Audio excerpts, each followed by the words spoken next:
Assalamualaikum warahmatullahi wabarakatuh.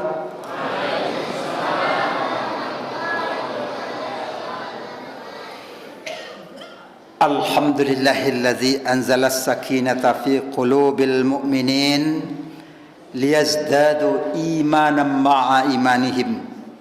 Asyhadu an la ilaha illallah wahdahu la syarikalah wa asyhadu anna sayyidana Muhammadan abduhu wa rasuluh la nabiyya ba'dah. Rabbi israh li sadri wa yassir li amri wahlul 'uqdatam min lisani yafqahu qawli. Subhanaka la ilma lana illa ma 'allamtana innaka antal alimul hakim. Qala Allah ta'ala fil Qur'anil azim, a'udzu billahi minasy syaithanir rajim, bismillahirrahmanirrahim. Muhammadur Rasulullah walladzina ma'ahu asyidda'u 'alal kuffar ruhama'u bainahum tarahum ruk'an sujjada yabtaghuna fadlan min rabbihim wa ridwana simahum fi wujuhihim min atharis sujud, ila akhir ayat. Bapak-bapak, ibu-ibu pengurus Masjid Quwwatul Ummah, bapak-bapak, ibu-ibu jamaah tarawih rahimakumullah. Pada malam ini tiba giliran untuk memberikan tausiah yang judulnya sudah ditentukan oleh Pak Pengurus, yaitu silaturahim dan keutamaannya. Setelah kita lihat, dasarnya adalah hadis Rasulullah sallallahu alaihi wasallam bahwa silaturahim itu judul hadisnya keutamaan silaturahim.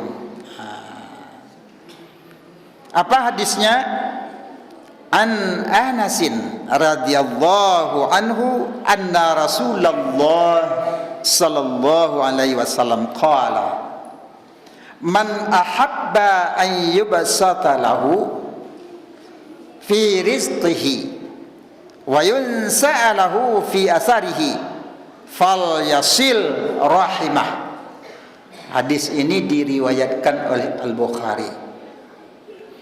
Artinya dari Anas ridha Allah kepadanya bahwa Rasulullah telah bersabda, man ahabba ayyubsata fi rizqihi, siapa yang paling ingin untuk diluaskan rezekinya, ayyubsata lahu fi rizqihi, diluaskan rezekinya dan dipanjangkan umurnya, wa yunsa'a lahu fi atharihi. Jadi siapa yang ingin diluaskan rezekinya, dipanjangkan umurnya, fal yasil rahimah, maka hendaklah hubungkan silaturahim. Itu hadis Rasulullah sallallahu alaihi wasallam. Apa yang pertama? Siapa yang ingin diluaskan rezekinya, siapa yang ingin dilapangkan rezekinya dan dipanjangkan umurnya, maka hendaklah dihubungkan silaturahim. Ada pula hadis yang kedua. Hadis yang kedua dari Aisyah. Ya, dari Aisyah. Dari Nabi SAW telah berkata Rasul, Ar-rahimu mu'allaqatum bil arshi yaqulu man wasalani wasalahu Allah wa man qata'ani qata'ahu Allah. Rawahul Bukhari. Hadis dari Aisyah, Rasulullah pernah berkata, ar-rahimu mu'allaqatun. Rahim itu silaturahim tadi, rahim itu adalah tergantung di arasy, jauh di arasy. Berkata rahim itu ketika di arasy, apa katanya? Wasalani wasalahullah.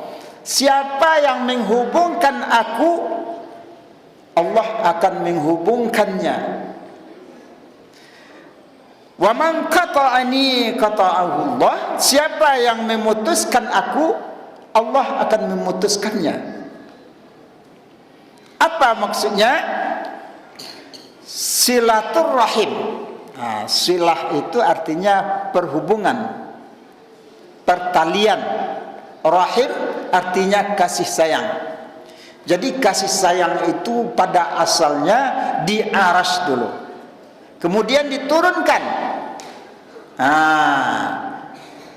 Apa kata rahim itu? Jadi silaturahim itu, rahim itu sendiri bisa berkata. Apa katanya? Siapa yang suka menyambungkan aku, Allah akan menyambungkannya pada orang yang menyambungkan rahim itu. Dan siapa yang memutuskan, Allah akan memutuskannya. Jadi kalau kita hubungkan hadis yang pertama dan hadis yang kedua, bahwa silaturahim itu adalah hubungan kasih sayang. Jadi Bapak, Ibu-ibu, ya, membina kasih sayang antara keluarga, antara tetangga, antara orang-orang yang beriman adalah pekerjaan amalan yang paling mulia. Bapak-bapak, ibu-ibu, kalau kita lihat di dalam Al-Quran, surah Al-Fatah, apa bunyinya? Muhammadur Rasulullah. Muhammad itu adalah utusan Allah, Rasul Allah. Walladzina ma'ahu asyidda'u 'alal kuffar. Dan orang-orang yang bersama Rasul itu adalah asyidda'u 'alal kuffar, keras terhadap orang kafir. Ruhama'u bainahum, berkasih sayang antara mereka orang-orang yang beriman. Jadi bapak-bapak, ibu-ibu, jemaah tarawih yang dirahmati Allah, bahwa ruhama itu sama dengan rahim tadi, kasih sayang. Siapa yang menghubungkan kasih sayang, dialah yang mulia di sisi Allah Subhanahu wa ta'ala. Nah, maka di dalam Al-Quran, Muhammad itu ya sifatnya keras, tegas terhadap orang kafir dan berkasih sayang terhadap orang-orang yang beriman. Jadi bapak-bapak, ibu-ibu, walladzina ma'ahu asyidda'u 'alal kuffar ruhama'u bainahum itu berkasih sayang antara mereka. Pengikut Nabi Muhammad itu adalah orang yang beriman. Maka sifat orang yang beriman itu yang harus dipunyai, yang harus dimiliki adalah sifat berkasih sayang. Kapan kita berkasih sayang? Di dalam bulan Ramadan inilah bapak-bapak, ibu-ibu, kita dididik berkasih sayang kepada orang yang berkekurangan. Kita kasih dan sayang kita kepada orang-orang yang tidak mampu, ya, kasih sayang kita kepada orang-orang yang lemah, kasih sayang kita kepada orang yang berkekurangan dari anggota tubuhnya, kasih sayang kita timbul. ruhama bainahum, dalam mengembangkan keimanan kita adalah berkasih sayang. Jadi sifat orang yang beriman itu berkasih sayang, bukan kasar. Jadi bapak-bapak, ibu-ibu, di dalam hadis Rasul, di dalam tafsir tentang ruhama bainahum itu ada lima macam. Yang pertama, sifat orang yang beriman itu, maka adanya kasih sayang untuk menghubungkan silaturahim adalah lemah lembut terhadap mereka orang-orang yang beriman. Jadi lemah lembut. Kalau kasar kita, ya akan lari orang dari sekitar kita. Diperlukan di situ sifat lemah lembut. Ya, kalau anak kasar saja nak bapak ibu-ibu, cubalah nyokan melawan ke awak. Mentang-mentang awak gadang, kok nan gadang, kasar kan nan ketek. Cubalah nan ketek itu bisa kasar pula. Nah, orang yang beriman itu ditanamkan sifat kasih sayang ke dalam jiwanya, ya, didasari dengan iman kepada Allah Subhanahu wa taala. Kenapa dengan iman? Karena lanjutan ayat itu adalah yabtaghuna fadlan minallahi wa ridwana. Jadi tarahum ruk'an sujada, engkau lihat orang-orang yang berkasih sayang itu adalah ruku, sujud, salat berjamaah. Kalau nyondak salat berjamaah, ya nara seruginya. Itu sifat orang yang berkasih sayang itu, dia pelihara salat yang 5 waktu untuk berjamaah, dia betul pelihara. Gunanya apa? Ya bertawuna fadlan min rabbihim wa ridwana, untuk mencari keredaan Allah Subhanahu wa taala. Dia bapak ibu-ibu, itu yang pertama. Yang kedua, sifat kasih sayang itu, ya, sekiranya engkau keras, ya, dan berhati kasar, tentulah mereka menjauh diri dari sekitarmu. Tadi bapak-bapak, ibu-ibu, kita ini disuruh berkasih sayang. Contoh, kalau kini, ya, pesan daripada pemerintah Kota Padang, yaitu pesantren Ramadan, anak-anak SD, anak-anak SMP, anak-anak SMA digiring ke masjid, di masjid mananya berja, salat dan yang lain-lain. Bapak kok adu anak awak nan agak nakal, macam-macam kada jodoh di masaji.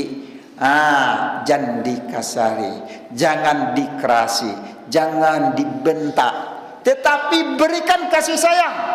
Karena 20 tahun yang akan datang, mereka yang generasi hari inilah yang akan mengisi masjid kita yang besar ini.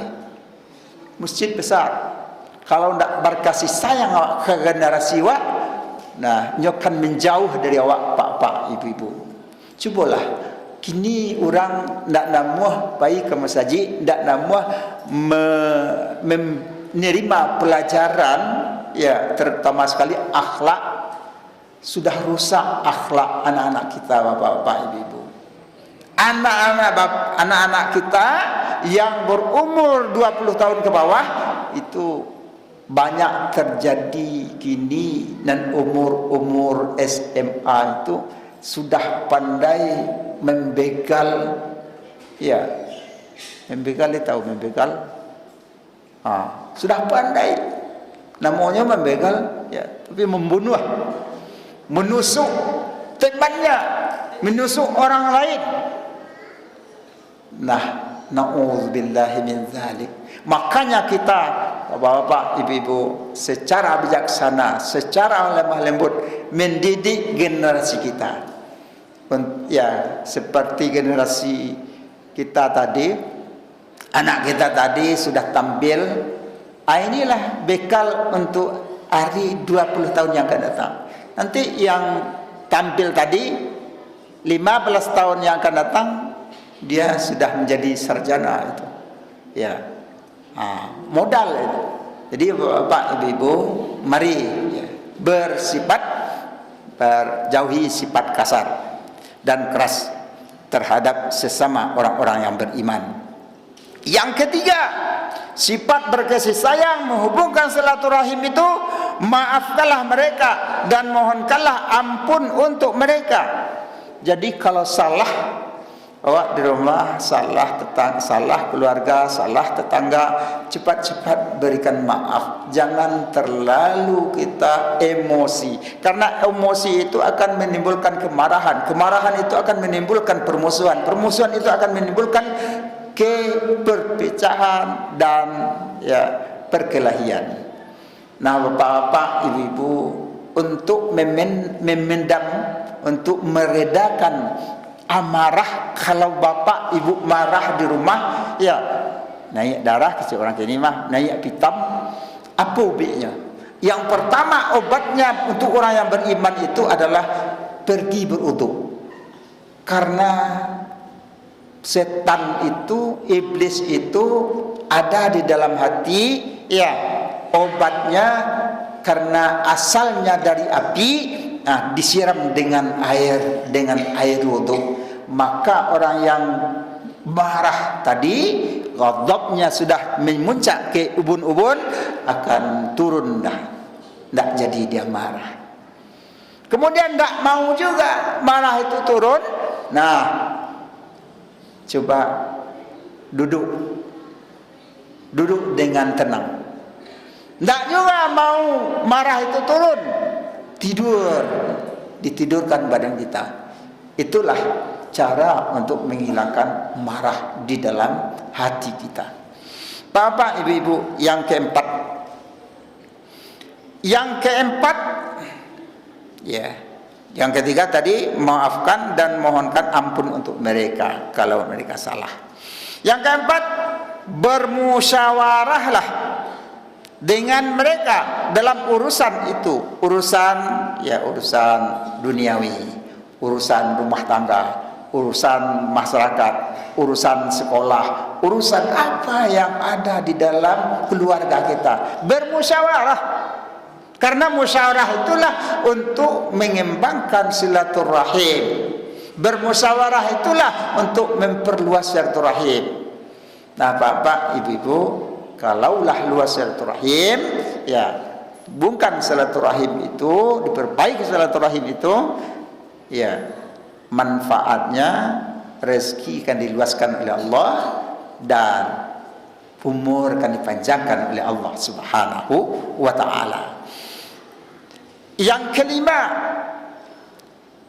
kelima adalah bertawakal kepada Allah Subhanahu wa ta'ala. Orang yang mempunyai sifat kasih sayang tadi, silaturahim tadi, yang di dalam hidupnya tawakkaltu ilallah, bertawakal kepada Allah. Tidak ada lagi tempat menyerah selain daripada kepada Allah. Allah itu ada di dalam hati kita, di dalam kalbu kita. Selalu kita ya berserah diri, mewakilkan ya nasib kita ini, bahagian hidup kita ini kepada siapa? Kepada Allah Subhanahu wa ta'ala. Tawakal.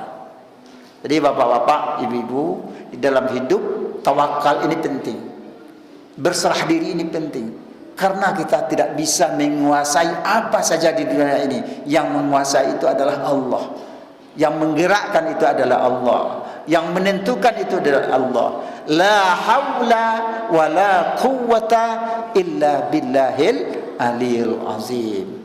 Nah, bapak-bapak, ibu-ibu, ya, siapa kaji kita tadi menghubungkan silaturahim antara sesama kita, antara keluarga, antara masyarakat kita. Hubungkan silaturahim, berbanyak teman, perbanyak kerabat. Nah, rezeki akan dilapangkan oleh Allah, rezeki akan diluaskan oleh Allah, umur akan dipanjangkan oleh Allah. Ada pertanyaan, Pak, kok bisa lo umur panjang? Umurku iza jaa ajaluhum la yastakhiruna sa'atan wa la yastaqdimun. Apabila datang ajal itu sesaat tak bisa dimundurkan, sesaat tak bisa dimajukan. Apa itu? Wa minta panjang umur. Silaturahim tadi memperpanjang umur. Apa artinya panjang umur di situ, bapak-bapak, ibu-ibu? Umur yang diberikan oleh Allah Subhanahu wa taala berkah. Berkah. Contoh bapak, ibu-ibu, Imam Syafi'i berapa umurnya meninggal? Sekitar 50-an tahun, 53 tahun. Tapi karyanya sampai saat ini dibaca, dipahami, dipelajari. Panjang umurnya. Buya Hamka berapa umurnya? Lebih kurang 80 tahun, ya sudah meninggal. Panjang umurnya, berkah umurnya, sampai saat ini dibaca oleh orang karyanya. Tafsirnya, tasawuf modernnya dibaca oleh orang. Itulah makna daripada panjang umur. Nabi Muhammad berapa umurnya? 63 tahun. Ya. Berapa ya manfaat Nabi Muhammad diutus oleh Allah. Dua kota suci, Mekah dan Madinah, ya, itu awalnya. Sekarang ya sudah mendunia umat Islam, umat beriman. Nah, umur yang diberikan oleh Allah berkah. Itu makna panjang umur. Untuk apa umur panjang tapi tidak berkah? Manfaat umur panjang, kebaikan tidak ada, amal saleh tidak ada, beribadah kepada Allah Subhanahu wa taala kosong. Nah, inilah orang yang merugi, bapak, ibu-ibu, datang ke hari kemudian di akhirat nanti. Na'udzubillahi min dzalik. Oleh sebab itu, mari bapak-bapak, ibu-ibu, hubungkan silaturahim. Silaturahim itu sifat orang beriman yang sangat mulia. Menghubungkan kasih sayang, memperbanyak kerabat, memperbanyak ketahuan, memperbanyak pergaulan. Nah, menambah kepada luasnya rezeki kita, menambah berkah panjangnya umur kita. Demikian saja bapak ibu. Billahi taufiq wal hidayah. Assalamualaikum warahmatullahi wabarakatuh.